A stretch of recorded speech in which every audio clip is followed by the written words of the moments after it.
Estamos aquí en el programa de Leyes y Justicia con un tema muy interesante, el derecho humano a la salud frente a la responsabilidad médico-legal, una visión comparada.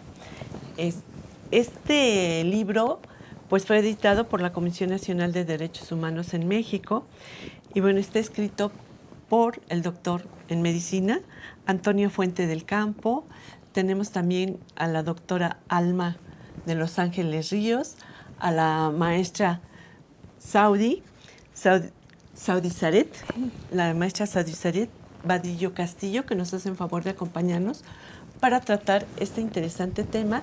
Aquí está el libro, le voy a pedir aquí zoom a la cámara para que le hagan ahí un close-up al libro en un momento determinado del programa. Bienvenido doctor. Gracias, qué amable por la invitación. Tenerte aquí, gracias, mi querida Almita. Saudi.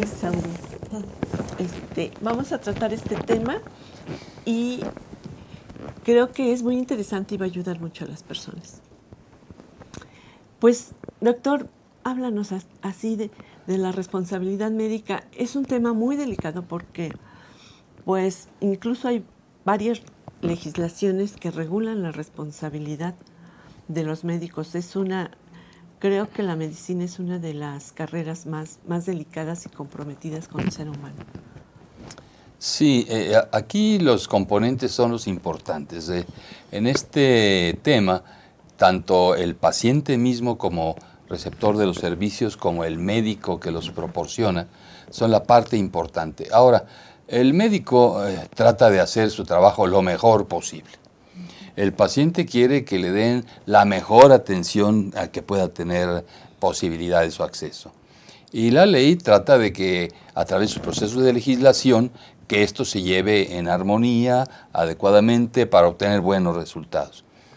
Esto implica, de alguna manera, enfrentar los derechos o las aspiraciones del paciente como tal y del médico como proveedor del servicio.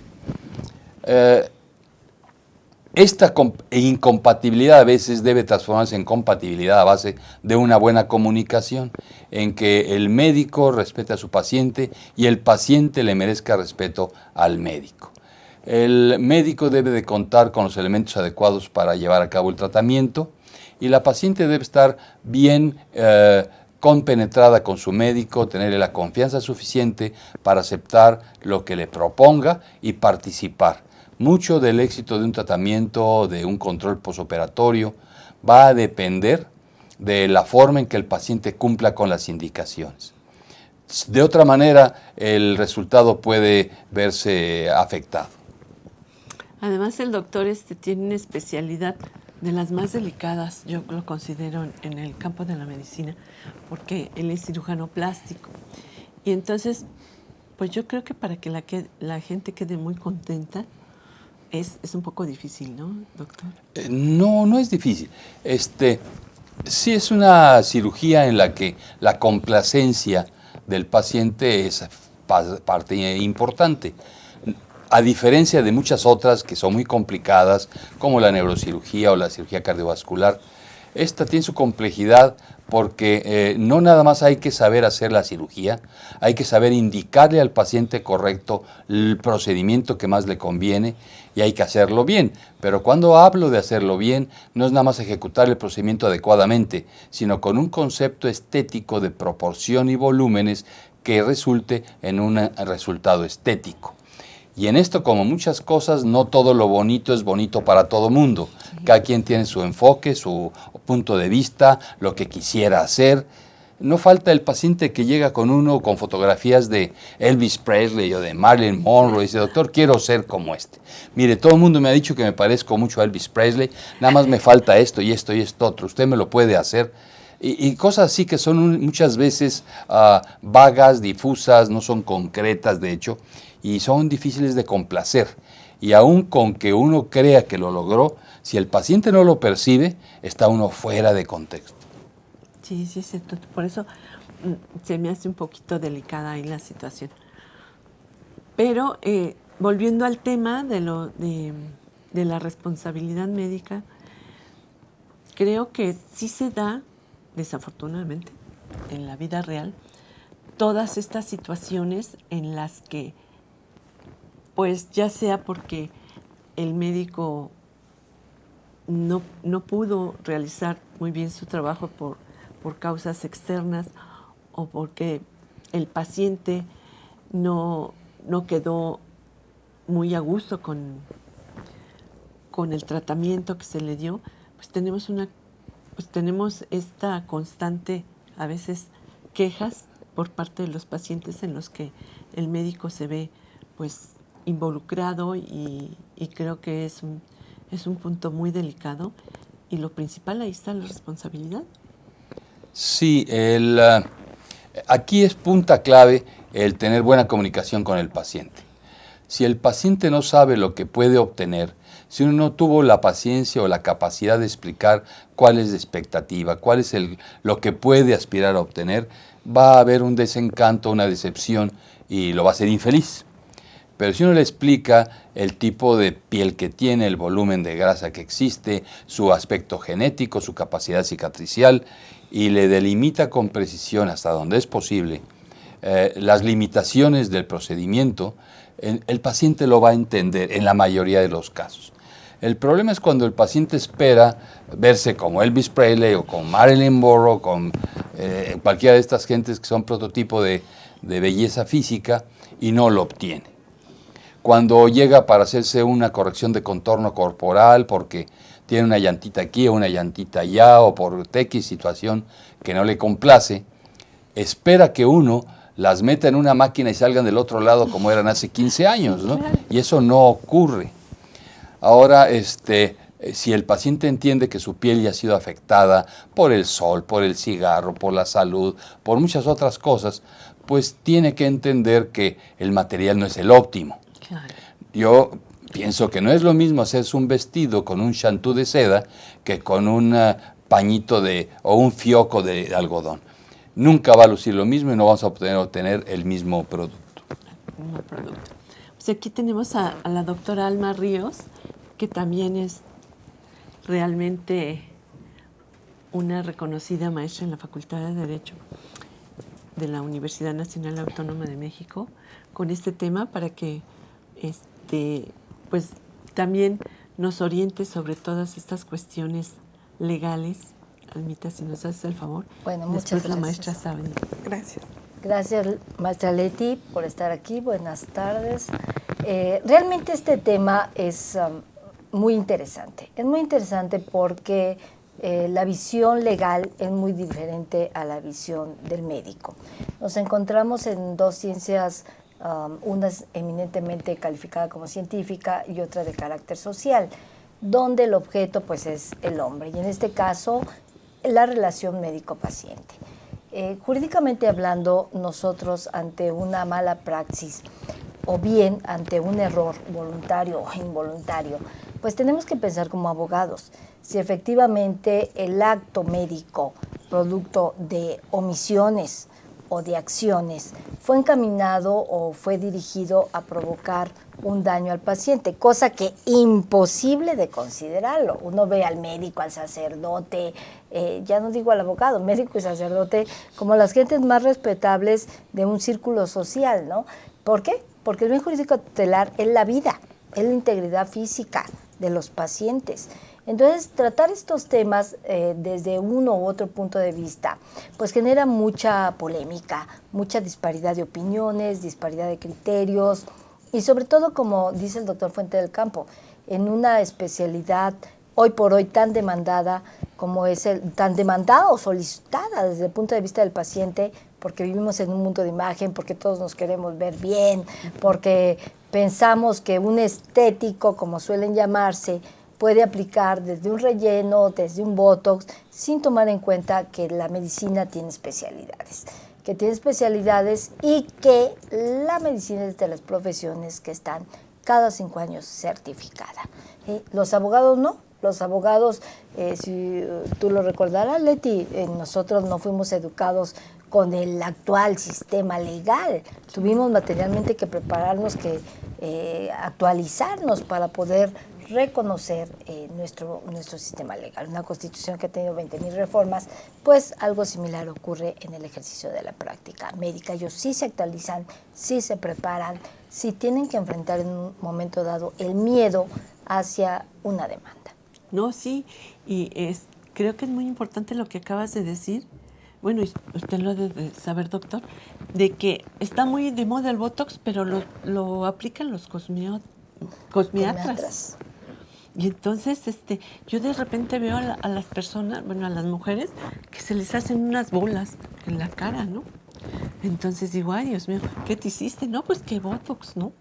Pero ¿quién te lo hizo? No, pues mi cosmiatra. Entonces yo siento que es sumamente peligroso. Sí, bueno, son muchas cosas que podríamos comentar. Evidentemente, aún la aplicación de Botox necesita de un conocimiento de la anatomía y el saber los planos de infiltración y las proporciones y las dosis para lograr un resultado satisfactorio. Eso implica conocimiento, implica formación y no puede ser improvisado. Ahora, el Botox es en realidad es una toxina botulínica y hay muchas empresas ya que venden este material para el mismo propósito, coreanas, chinas, francesas, etc. No es vendido más que a médicos, oftalmólogos, neurólogos, ortopedistas y cirujanos plásticos que tienen indicaciones específicas para el uso del Botox, manejando y controlando el tono y la contracción muscular. ¿Qué es lo que hacemos nosotros con el Botox en la cara? Cuando un médico esteticista por ahí o una cosmiatra o un salón de belleza hace la aplicación supuestamente de un Botox, seguramente está aplicando cualquier otra cosa que no es realmente el Botox y por eso se presentan estas complicaciones. Complicaciones como las bolas y las aglomeraciones y las protuberancias que son porque no es el material correcto y porque quien lo está haciendo no tiene idea de lo que está haciendo. Sí, pues es muy, muy delicado. Maestra Saudi. Buenas tardes, yo quiero agradecer públicamente antes que nada la invitación que me hizo la doctora Alma de Los Ángeles Ríos Ruiz y el doctor Antonio Fuente del Campo a la presentación de su libro, así también a la maestra Leti Rojas por permitirme estar el día de hoy aquí en su programa Leyes y Justicia. Muy buenas tardes también a todos los televidentes y cibernautas. Yo quisiera hacer referencia a la obra de la que estamos hablando el día de hoy, que se intitula El derecho humano a la salud frente a la responsabilidad médico-legal, una visión comparada. Creo que se trata de un trabajo de investigación profesional y exhaustivo que aborda un tema de vital importancia para la sociedad mexicana. El derecho a la salud. El derecho a la salud, como todos nosotros sabemos, es uno de los derechos sociales por antonomasia, pues es uno de los bienes más preciados. Se trata de un derecho fundamental de todos los seres humanos. Y yo aquí traigo algunos pensamientos de Arthur Schopenhauer respecto a este tema de la salud, que nos dice que es un requisito indispensable para llegar a la felicidad, ¿no? Entonces yo me permito citar algunos puntos. Él dice que la salud no lo es todo, pero sin ella todo lo demás es nada. La salud excede de tal manera los bienes exteriores que en realidad un mendigo sano es más feliz que un rey enfermo. En general, las 9/10 partes de nuestra felicidad se fundan en la salud. Es cierto que nada contribuye menos a la felicidad que la riqueza y que nada contribuye más a ella que la salud. Y es que la salud es un bien al que no solemos darle importancia hasta que lo vemos perdido. Entonces ahí sí nos damos cuenta que es de gran relevancia. Un rasgo que considero que enriquece enormemente a la obra que se está presentando es que es una investigación interdisciplinaria porque aborda tanto la perspectiva médica como la perspectiva legal y de esta manera nos explica de manera clara la relación que existe entre este derecho a la salud y la responsabilidad médico-legal. Entonces hay varios temas que se abordan muy detalladamente por los autores.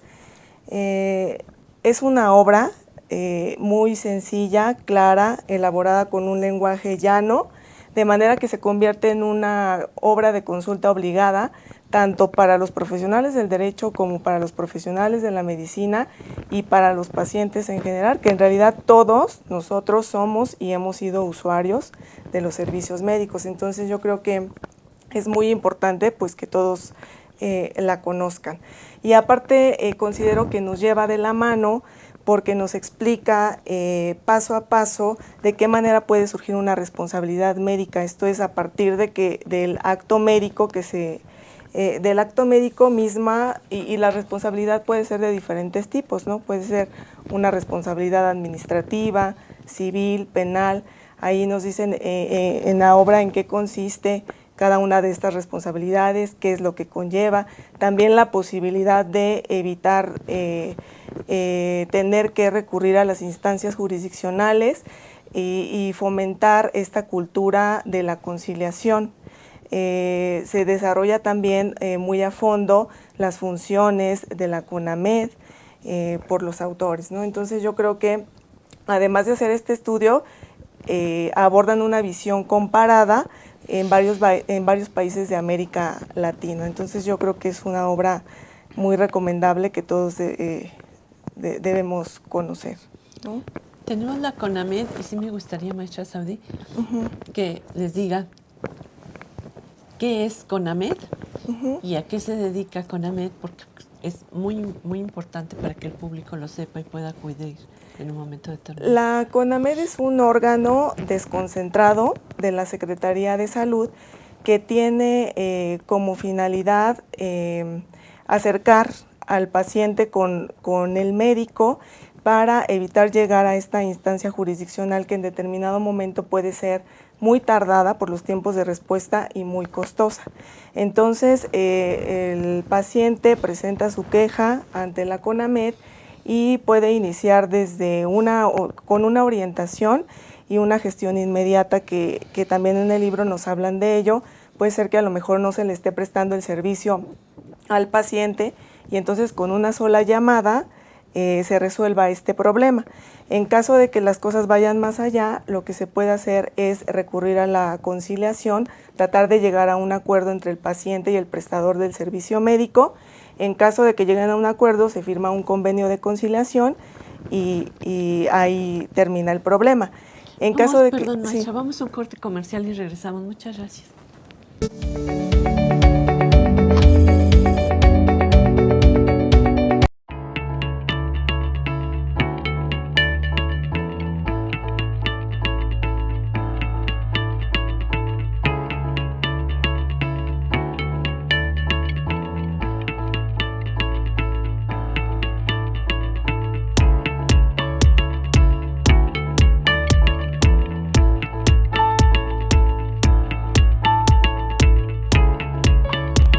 Estamos seguros que construyendo a través de la gente podremos trabajar y sobre todo contribuir en los resultados de su negocio.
Rosso Fragola. Arte en fresa que seduce tus sentidos.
Cuando la vida te pone a sudar, hidrata la vida.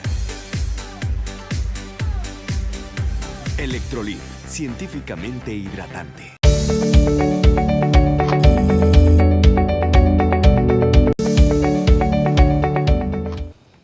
Estamos de regreso en el programa de Leyes y Justicia. La maestra Sauri nos estaba comentando cómo es la actividad de la CONAMED. Y bueno, realmente es una actividad de arbitraje en donde pueden las personas interponer sus quejas cuando sienten que no estuvo bien el tratamiento indicado por el médico. Entonces citan al médico, citan a la persona que interpuso la queja y ahí los dos tienen un primer encuentro en donde pues el médico explica por qué hizo todo el tratamiento, cómo lo hizo, etcétera, para evitar llegar a una cuestión jurisdiccional ante los tribunales. Muchas veces ahí las personas quedan tranquilas y conscientes de por qué les aplicaron determinado tratamiento. La siguiente etapa, primero es la parte de la conciliación. Si no llegan a un convenio, entonces tendrán que recurrir al arbitraje. La idea en la actualidad es privilegiar los medios conciliatorios para evitar llegar a estas instancias jurisdiccionales. En caso de que no se resuelva en esta etapa de conciliación, entonces hay que recurrir al arbitraje en donde un tercero, que sería la CONAMED, que junto con algún perito en la materia, un médico especialista, tendrá que analizar el caso y determinar en qué sentido va a resolver. Esto se resolverá por medio de un laudo que emita la CONAMED, que tiene los efectos de una sentencia ejecutoriada y que es obligatorio para las partes, ¿no? Pero siempre y cuando tanto el prestador del servicio médico como el paciente decidan someterse a este procedimiento. Que es muy interesante. Doctora, a mí me gustaría que nos dijeras qué te motivó a escribir esta obra tan interesante, porque tiene el aspecto médico muy, muy claro, muy bien estructurado, muy sencillo, y también el aspecto legal. ¿Qué fue lo que te motivó a escribir esta obra? En mi concepto era un espacio vacío. Hay muchas publicaciones sobre el tema desde el punto de vista legal, hay algunas otras enfocadas desde el punto de vista médico, pero no había ninguna publicación en la que se hiciera esta comunicación, esta continuidad entre las dos áreas, donde se pueda plantear abiertamente y con lenguaje convencional, lego, el enfoque de la vida médica y su comportamiento y el actuar del abogado en el caso de un problema de estos, o cuáles son las circunstancias a las que un médico se enfrenta ante una queja o una demanda. Ahora, la verdad es que lo más importante es tener una buena relación con el paciente, que el paciente tenga la confianza de acercarse a su médico. En caso de tener alguna inconformidad, platicarlo con el médico, llegar a un acuerdo, hacer un convenio, resolver el tema y no tener que pasar a otros sitios. El ir a la CONAMED complica las cosas, no cuentan con peritos de cirugía plástica, que es mi caso, y eso hace difícil que ellos tomen soluciones. Muchas veces el paciente se desespera o se queda conforme y no hace nada más. Otras veces desiste de esta situación o decide irse a otra instancia y hacer una demanda, una denuncia, según el caso, y continuar con su queja. Pero sí, definitivamente es un medio en el que muchos de estos problemas pueden ser resueltos. Ahora, el haber escrito este libro tiene la intención de que los médicos sepan cuáles son las circunstancias legales a las que se enfrentan en estas circunstancias y el abogado conozca el ambiente médico y el por qué el médico actúa de una forma o de otra, cuáles son nuestros pros, nuestras contras, las circunstancias a las que nos enfrentamos y que tenemos que resolver sobre la marcha para la buena atención del paciente y además darle gusto, complacer a los familiares. No, pues qué bonitos motivos, porque la verdad era necesario una obra como estas para orientar a los médicos. Pues es que sirve para todos, ¿no? Médicos, claro, abogados, sí, y para los pacientes. ¿Tú qué opinas, Anita? Bueno, yo coincido con lo que dice el doctor Fuente del Campo, sobre todo que en un tiempo estuvimos participando con la Federación Ibero-Latinoamericana de Cirugía Plástica y nos dimos cuenta que los problemas que vive México son similares en todo el mundo. O sea, invasión de campos por personas que no están especializadas en el ejercicio o en la práctica de ginecobstetricia, en este caso de cirugía plástica estética y reconstructiva, una pésima relación o mala relación médico-paciente, un mal diagnóstico clínico, porque el problema que vive la institución pública es un poco diferente al que vive la institución privada, ¿sí? Sistemas médicos deficientes, y sobre todo fue a raíz de varias demandas que se presentaron en el terreno de la cirugía plástica. En Ecuador, recuerdo yo que estábamos el doctor Fuente del Campo, cuando vimos en un periódico una niña de 17 años que había ganado un concurso de belleza y uno de sus premios era someterse a una cirugía plástica. De esa cirugía plástica, pues nunca salió. Ay, qué tremendo. Nunca salió y obviamente ahí empezamos a preguntar, ¿fue mala práctica? ¿Fue negligencia? ¿Fue impericia? ¿Fue imprudencia?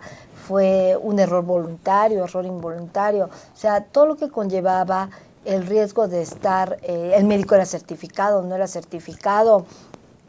Este caso que se presentaba en Ecuador también se presentaba en mi país, en nuestro país México, se presentaba en Argentina, se vivía en República Dominicana. Entonces empezamos a hacer este diagnóstico de la situación que se vivía en América, en el continente americano específicamente. Y eso es lo que nos lleva a sacar este compendio, porque trae la experiencia de varios foros internacionales, foros nacionales, trae estudios de caso, trae los tips de cómo evitar en un momento dado irte con un médico que no es el más calificado para poder atenderte. Sí, porque como decía el doctor Martín del Campo, es que muchas veces pues, te dan la receta o el tratamiento y nunca te explican por qué, ¿no?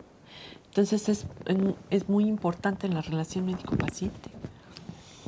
Sí, es muy importante que el paciente sepa acudir al especialista adecuado, ir con un médico certificado que le garantice su formación, su escuela y la experiencia. Lamentablemente salen a veces los periódicos, no nada más de México, de muchas partes, noticias alarmistas de que murió fulana o sutano con una cirugía plástica, pero no siempre aclaran que no fue en manos de un cirujano plástico, sino de un intrusionista que, fingiéndose cirujano plástico o con una formación parcial, mediocre o inexistente, se arroja a hacer cirugía plástica por considerar que es muy sencilla. Y ahí es donde vienen todos estos problemas. Es el caso de algunas gentes que se asumen como cirujanos plásticos o dicen que son maestros en cirugía plástica o en cirugía estética y realmente no tienen una formación de ningún tipo que respalde esta situación. Yo recomiendo a aquel que quiera hacer cirugía plástica que se comunique a la Asociación Mexicana de Cirujanos Plásticos y ahí hay un listado muy amplio por estado, por ciudad, donde le pueden recomendar a la gente que tiene la capacidad para ofrecerle lo que está buscando. Sí, es que eso es muy, muy importante, porque como dice la doctora Alma, pues nos encontramos con casos pues, estremecedores en la vida real de todas estas situaciones. Pues aquí, tanto el doctor Martín del Campo como la doctora Alma Ríos hacen un estudio muy minucioso desde el punto de vista legal como desde el punto de vista médico en cuanto a la responsabilidad, ¿no? La cantidad de legislación que está inmersa en estas situaciones. Hace poquito salió una reforma que le pusieron el derecho a la réplica, ¿no? Uh-huh. A defenderse un médico ante todo este tipo de situaciones. ¿Qué nos puede decir, Almita, del derecho a la réplica? Del derecho a la réplica. Bueno, si partimos del concepto de que, o las estadísticas, mejor dicho, de que por cada cliente insatisfecho un profesionista va a perder 10 posibles pacientes, ¿sí? Y ante un paciente satisfecho el profesionista va a ganar 4 o 5 nuevos pacientes. Yo creo que el daño moral que se puede ocasionar a una persona tiene repercusiones irreversibles. El simple hecho de decir que se ostenta como cirujano plástico es una usurpación de profesiones, cuando en realidad carece de esta práctica. Ahorita nosotros estamos viviendo una situación donde hay algunos profesionales que practican cirugía y la aprenden por medios electrónicos. Entonces, cuando en realidad el ejercicio práctico requiere de horas en quirófano, del desarrollo de esta competencia, de esta habilidad, porque se trabaja con seres humanos. No es lo mismo agarrar un bisturí y saber lo que se abre, a ver por la televisión cómo se abre y lo que vas a encontrar. Entonces, este derecho de réplica creo que sí dignifica a la profesión, a una persona que en un momento se ve desfavorecida por alguna opinión o porque se le imputan actos o omisiones en los que no participó, ¿sí? O bien participó, pero no con la tendencia que se le quiere fijar. Creo que todo esto es muy importante. Doctor Fuente del Campo, bueno, nos vamos a ir a un corte comercial y luego continuamos con este tema tan interesante. Muchas gracias.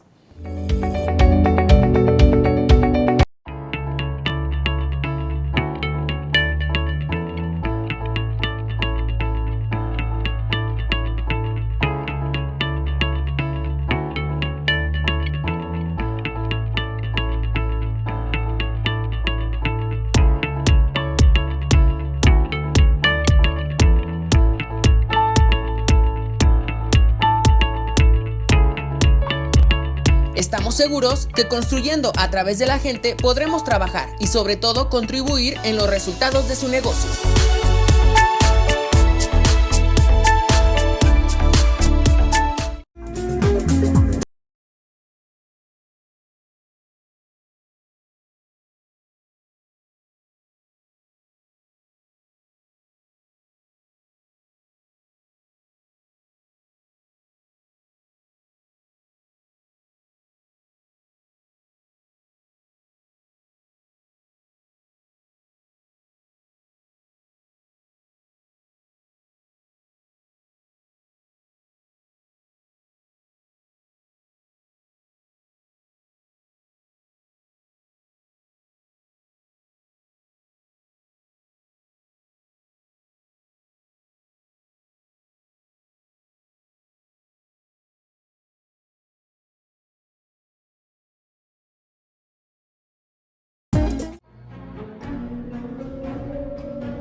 Rosso Fragola. Arte en fresa que seduce tus sentidos.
Cuando la vida te pone a sudar, hidrata la vida. Electrolit, científicamente hidratante.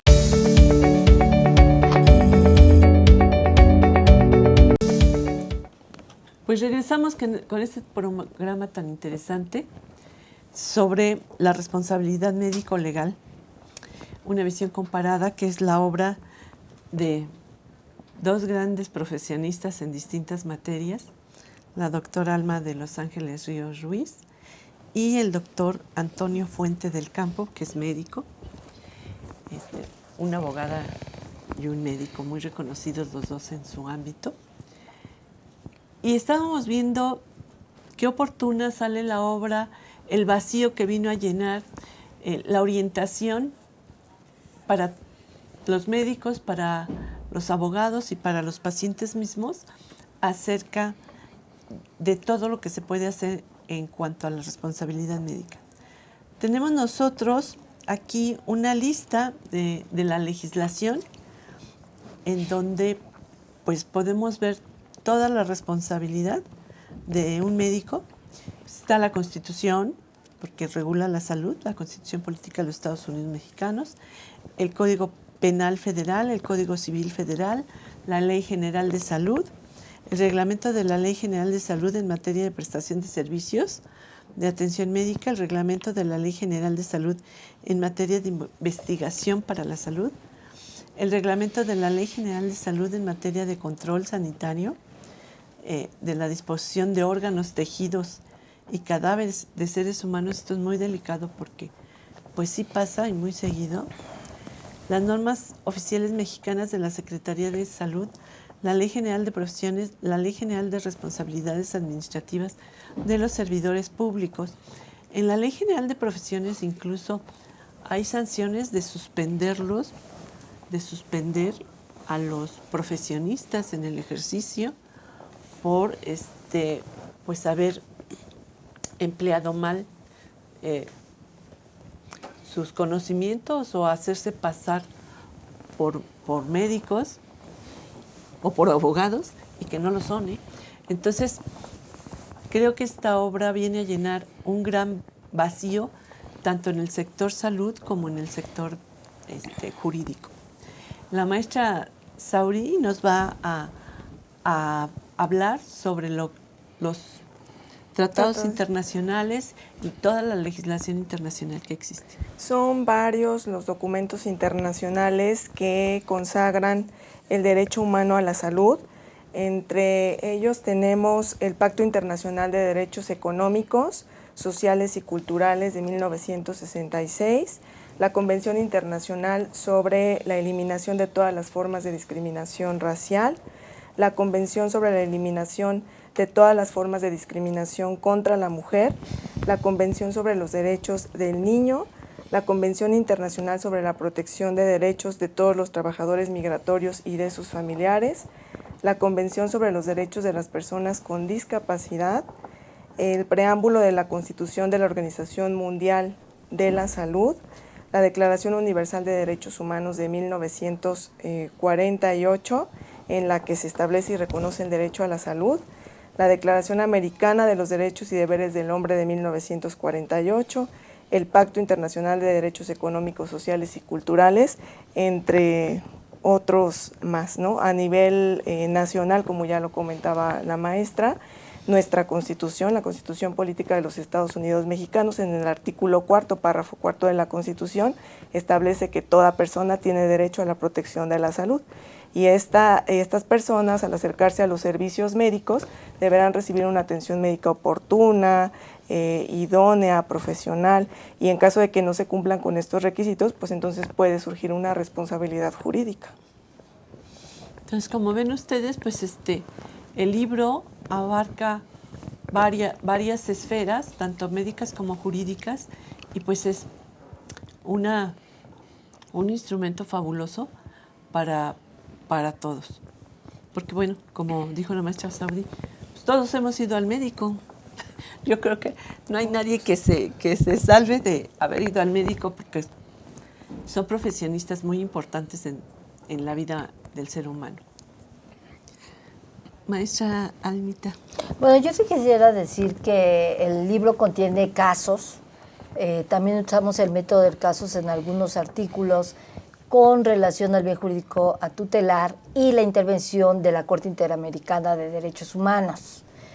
Se habla mucho de los derechos fundamentales, de los derechos humanos. Por ejemplo, en uno de los casos que citamos es el de una mujer de aproximadamente unos 22 años. Fue un caso que resolvió la Corte y fincó una responsabilidad médica que le detectan cáncer. Ella presenta dolores agudos, pero tiene un embarazo de 6 meses. Los médicos deciden dejar avanzar el embarazo y no otorgarle quimioterapia, esperando que el producto no se dañe. Pues al final, la mujer al 8º mes ya no puede sobrevivir del cáncer tan avanzado que tiene. Sacan al producto y el producto a los 2 días muere. Entonces murió tanto la madre como el producto. Era una niña. Entonces, vemos que en un momento dado una decisión tomada por el galeno tiene consecuencias muy drásticas, porque al final fue inhabilitado, fue incluso privado de su libertad. ¿Sí? Eso habría que ver caso por caso, situación por situación, el alcance y el límite del acto médico. Sí, porque, bueno, como sabemos, pues los médicos hacen un juramento y pues tienen el deber de conservar la vida humana. Entonces el médico, yo no siento que haya actuado mal, pues él actuó en base a sus principios, ¿no? Y pues ahí estuvo tratando de proteger las 2 vidas. Pero pues hay situaciones así que en un momento dado yo creo que se escapan de las manos, ¿verdad, doctor?